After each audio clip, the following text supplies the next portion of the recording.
You're listening to Systemic Error Podcast.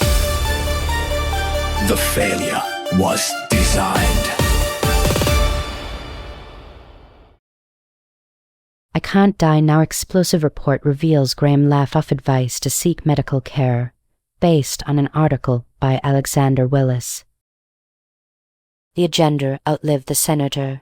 The story isn't the phone call. The source treats Lindsey Graham's final hours like a grim political anecdote, a last call with Donald Trump, a complaint that he felt unwell, a joke about not being able to die yet. That is trivia wrapped around the real subject. The actual story is the machine Graham served voter suppression, escalatory Iran policy, sanctions politics, and the permanent effort to harden minority rule into law. Power sat with the presidency. If we are asking who held real institutional power, the answer was not Graham in that moment. Trump was speaking as president, threatening fresh strikes against Iran and framing the legislative stakes of the SAVE Act. Graham was a senator aligned with that agenda, not its center. The article's emotional gravity points downward, toward a dying individual, while the governing force sat in the White House and in the coalition moving policy through Congress. The framing softens responsibility. The source gives us controversial voter ID legislation,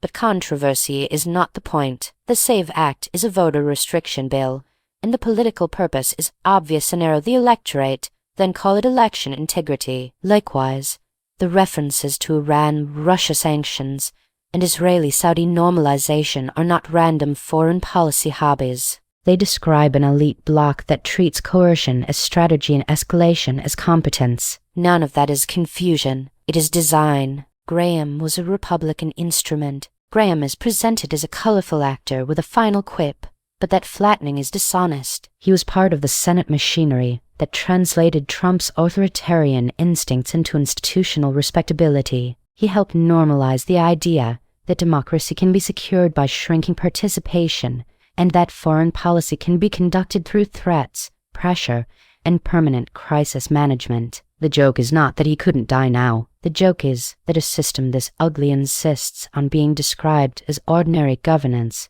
Death does not redeem the coalition. There is a familiar meteor habit here: turn a political operator into a character, then let the character eclipse the operation. That habit is useful to power. It keeps attention on biography, timing, and last words while the underlying program stays intact. Graham's death does not change what he enabled, and it certainly does not sanitize the project he helped carry. The Republican apparatus keeps chasing domination through voting barriers, militarized swagger, and performative strength. The person is gone. The structure remains. The system kept moving. The larger pattern is simple. American political coverage still bends toward personalization even when the substantive story is institutional violence and democratic sabotage. It lets power hide inside personality. It treats deliberate harm as ambience. A democracy does not fail only through coups and open seizures of power. It also fails when officials spend years building anti-democratic machinery, and the press reduces it to a sad anecdote with a punchline attached.